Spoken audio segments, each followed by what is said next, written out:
तो पोलिसांना शरण आलेला आहे। अजय माने आपले प्रतिनिधी सध्या आपल्या सोबत आहेत। अजय, ठाण्यातून या आरोपीला बेड्या ठोकण्यात आल्यात, त्याला पकडण्याचा थरार सगळा कसा होता?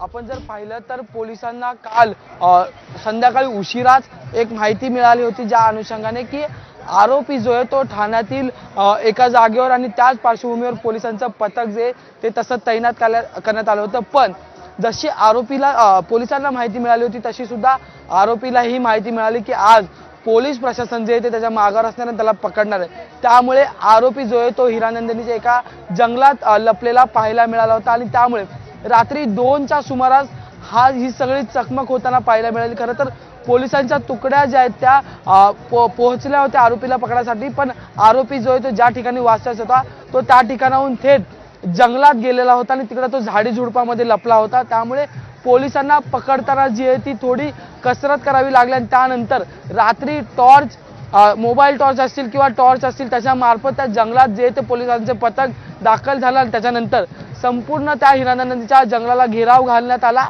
आणि त्याच्यानंतर पोलिसांनी या आरोपीला पकडलं। प्राथमिक माहिती जर आपण पाहिली तर रात्री हे संपूर्ण प्रकरण 2:30 पर्यंत, 2:45 पर्यंत चाललं। त्याच्यानंतर पोलिसांनी त्यावेळेसच हे नेमकं का केलं असं विचारण्यात आल्यावर आरोपीचं म्हणणं होतं की चोरीच्या उद्देशाने मी सैफ अली खानच्या घरात गेलो होतो आणि तसंच आरोपीने जे ते आपली ओळख पटू नये, ज्या आपण जर पाहिलं तर याआधी त्याने पोशाख बदलला होता आणि त्याच्यानंतर तो ठाण्यातील एका बारमध्ये काम करत होता, हाऊसकीपिंगचं काम करत होता।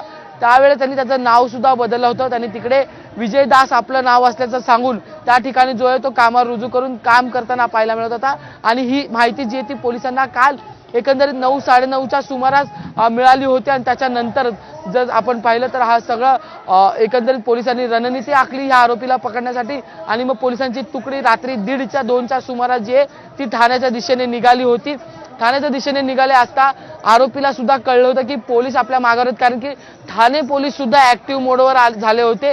इकडून वांद्र्यातून एक पोलिसांची तुकडी निघाली होती आणि त्याच्यानंतर ठाण्यातील कासरवाडवली इथली जी पोलीस तुकडी आहे ती सुद्धा ऍक्टिव्ह मोडमध्ये आली होती आणि त्याच्यानंतर आरोपीला सुद्धा कळलं की आपल्या पाठी पोलीस आहेत। त्यामुळे तो जंगलाच्या झाडी झुडपीत हिरानंदानीच्या आजूबाजूच्या परिसरात असलेल्या झाडांमध्ये जो तो लपला होता। यात सगळ्यात महत्त्वाचं म्हणजे की वांद्रे पोलीस तुकडी आणि ठाणे कासरवाडी पोलीस तुकडींनी एकमेकांना सहाय्य करून मोबाईल टॉर्च आणि इतर गोष्टी लाईट दाखवत जे तो संपूर्ण थेट जंगलाला घेराव घातला होता। त्यामुळे तब्बल 4 दिवसापर्यंतचे हे चालू असलेलं प्रकरण जे ते काल रात्री ह्याचा छडा जो आहे तो मुंबई पोलीस प्रशासनाने लावलेला आपल्याला पाहायला मिळालेला आहे।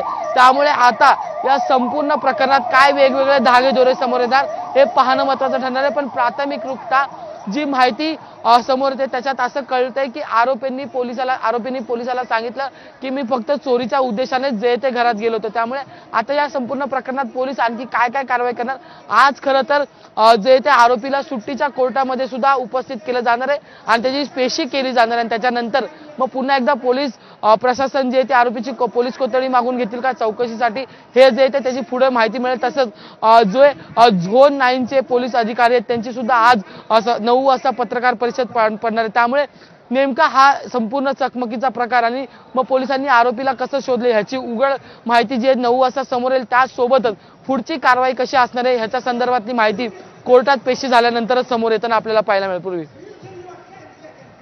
अजय, धन्यवाद दिलेल्या माहितीसाठी।